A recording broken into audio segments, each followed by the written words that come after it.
장애인 문화복지신문 제239호 제14면 기사입니다. 화성시 교통약자 위한 대중교통 안전서비스 구축. 행정안전부 주관 2020년 디지털 지역혁신 활성화 사업 선정.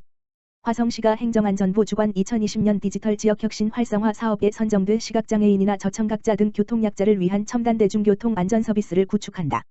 시는 최근 대중교통 이용률을 높일 수 있도록 전광판을 활용한 버스 도착 정보 안내 시스템들이 속속 도입되고 있지만 시각장애인 등 교통약자에게는 그림의 떡처럼 여전히 버스 이용이 어렵다는 점에 착안해 이번 사업을 준비했다. 시가 구축하려는 안전서비스는 딥러닝 음성인식 시스템과 텔레코 일존, 승객대기 인식 시스템 등을 활용한 것이다. 기존의 음성 안내 시스템보다 정확한 음성 지문 분석 기술을 도입하고 음성 안내 오류 시에는 점자 키패드를 통해 직접 정보를 제공받을 수 있다. 텔레코 일존은 보청기가 안내 음성을 상세히 인식할 수 있도록 주파수를 변조해준다. 정류소 상단에는 디지털 전광판을 설치해 교통약자의 대기 상황을 알려준다. 이를 통해 교통약자는 정류소에서 손쉽게 버스 도착 정보를 알게 되고 버스 기사는 이들의 대기 정보를 미리 전달받을 수 있다. 특히 대기 공간도 별도로 마련해 안전한 탑승을 도울 수 있도록 했다.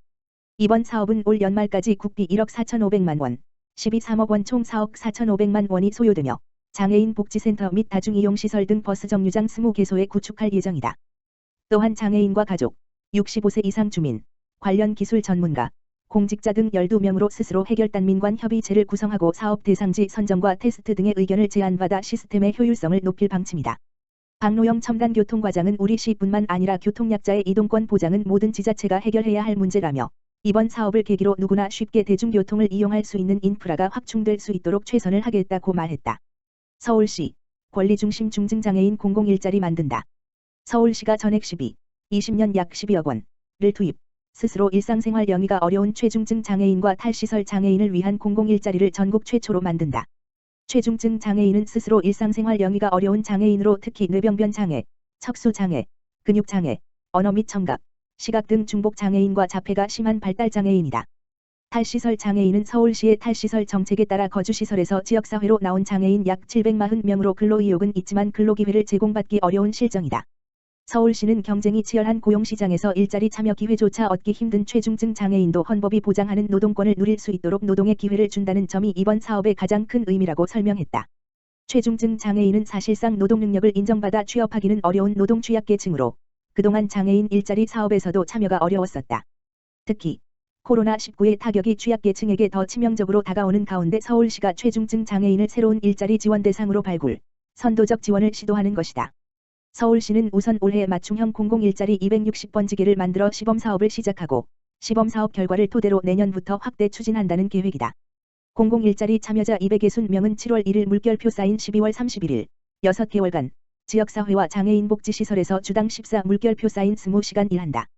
장애 유형과 특성을 고려해 장애인 권익옹호 문화예술 장애인 인식 개선 강사 등 3개 분야에서 업무를 수행한다. 장애인 권익옹호 업무로는 장애인 차별 해소를 위한 퍼포먼스, 지역사회 제도 개선 모니터링, 장애인 편의시설 이용 시 불편사항 모니터링, 탈시설 및 자립생활 홍보와 관련된 일이다. 장애인들이 건강검진을 받는 시내 의료기관 80여 곳의 접근성을 조사하는 일 등을 수행하게 되며 문화예술 업무로는 미술, 사진, 음악, 연극, 댄스 등 다양한 창작 활동으로 근육장애인의 경우 자신의 생각, 소망 등을 표현하는 행위예술을 대중 앞에서 직접 공연하는 일자리를 갖게 된다. 또한 장애인 인식 개선 강사로서 장애인이 비장애인을 대상으로 장애인에 대한 인식을 개선하는 강의 공연 등에 나선다. 예컨대 교육기관에서 악기 연주 등 특기를 시연하는 일을 할 수 있다. 근무 형태는 매일 4시간씩 주 20시간을 일하는 시간제 일자리와 주 14시간 이내로 일하는 복지형 일자리로 나뉘며 각각 130명을 선발한다. 급여는 시급 8,590원이 적용된다. 정부, 보건복지부와 지자체가 연계 실시하는 장애인 일자리 사업의 보수와 동일한 수준이다. 시간제 일자리는 월 89만 7,660원, 복지형 일자리는 48만 1,040원을 수령한다. 일자리 참여자는 장애인단체, 법인, 비영리민간단체, 10개소가 6월 중 선발한다. 서울시는 공모를 통해 수행기관을 선정해 보조금을 지급하는 방식으로 사업을 추진한다. 이와 관련해 사업 수행기관을 15일 물결표 쌓인 25일 공개 모집한다. 신청 자격은 서울시에 주된 사무소가 있고 장애인 복지를 위해 운영하는 장애인단체, 법인, 비영리민간단체로 중증장애인의 특성을 이해하고 장애인 일자리 창출과 발굴 등의 경험이 있는 단체를 우대할 계획이다.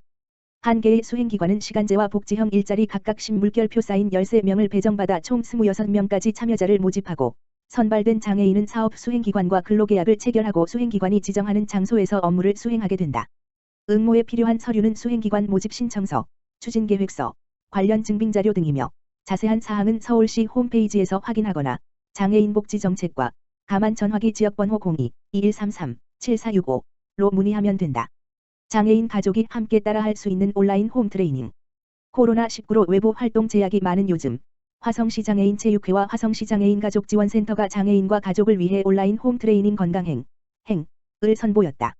14일 유튜브로 첫 공개된 건강행은 물병과 수건을 이용한 근력운동, 밸런스 워킹, 박수 체조 등 장애인과 가족이 집에서 함께 할 수 있는 5분짜리 건강 시리즈로 제작됐다. 특히 영상 속 동작들은 누구나 따라 하기 쉬우면서도 기초 체력을 기르고 전신 스트레칭을 통한 유연성 및 근력 강화에 초점이 맞춰졌다. 영상은 화성시 장애인가족지원센터 유튜브 화장지TV를 검색하면 볼 수 있으며 오는 12월까지 총 8편이 공개될 예정이다.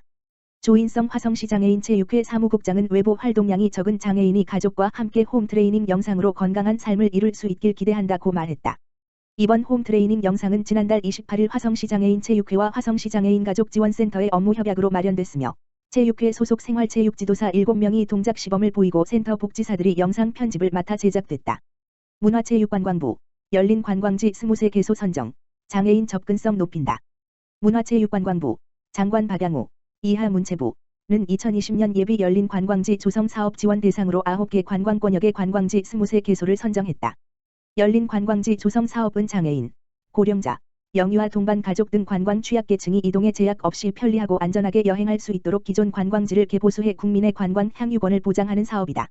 이번 공모에서는 지방자치단체 23곳, 71개 관광지점, 이 지원한 가운데 12곳, 40개 관광지점, 이 한 차 서류 심사를 거쳐 2차 현장 심사에 참여했다. 최종 선정된 예비 열린 관광지 23개소는 다음과 같다.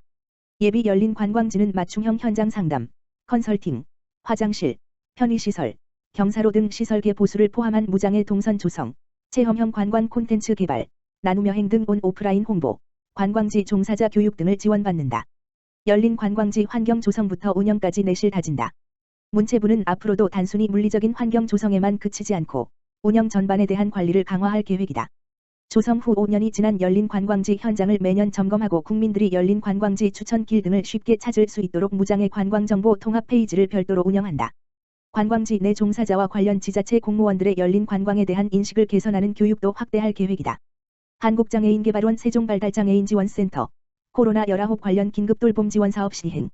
한국장애인개발원 세종특별자치시발달장애인지원센터 센터장 유재옥 이하 세종발달센터는 신종 코로나 바이러스 감염증 코로나19로 인한 장애인 이용 시설이 휴관함에 따라 세종 지역 발달장애인 긴급돌봄 사업을 시행한다고 15일 밝혔다. 세종발달센터는 세종특별자치시 사회복지공동모금회의 코로나19 특별모금 배분 사업으로 1,500만 원의 후원금을 마련했으며 세종지역 활동지원서비스 제공기관을 통해 5월 13일 부터 22일 까지 1일 3시간의 활동지원서비스를 추가 지원한다. 활동지원서비스 추가 지원 대상은 지역 내 장애인 활동지원서비스 제공기관을 이용하는 성인 발달장애인으로 소득 수준과 관계없이 지원 필요도에 따라 46명이 선정됐다. 화성시 유흥업소 339개소 5차 점검. 지역감염 예방 총력. 화성시는 최근 서울 이태원 클럽을 중심으로 코로나19 감염 사례가 확산됨에 따라 관내 유흥시설에 대한 방역 고삐를 늦추지 않기로 했다. 시는 지난 3월 23일부터 4차례에 걸쳐 유흥업소 339개소를 총 1831회 점검했으며 생활 속 거리두기 지침이 확정됨에 따라 8일부터 8개 반 18명으로 점검반을 꾸려 현장 점검을 실시 중이다. 세부 점검 사항으로 방역관리자 지정 출입자 명단 작성 종사자 체온 점검 및 대장 작성 마스크 착용 및 손소독제 비치 1, 2회 이상 환기 및 소독 등이다.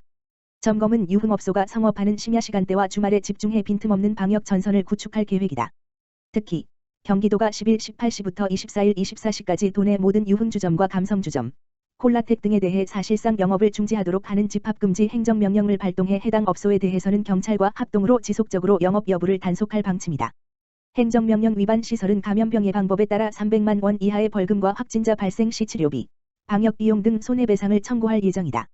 강진우 위생과장은 철저한 지도점검으로 코로나19 지역감염 예방에 총력을 다할 것이라며 시민들께서도 생활 속 거리두기에 적극 동참해 주시길 부탁드린다고 말했다. 한편 지난달 29일 이후 이태원동, 논현동 일대 관련 업소 등을 방문한 시민은 증상 유무와 관계없이 무료로 검사가 가능하다. 자세한 사항은 화성시 보건소 지역번호 031-5189-1200 또는 질병관리본부 1339로 문의 후 조치에 따르면 된다.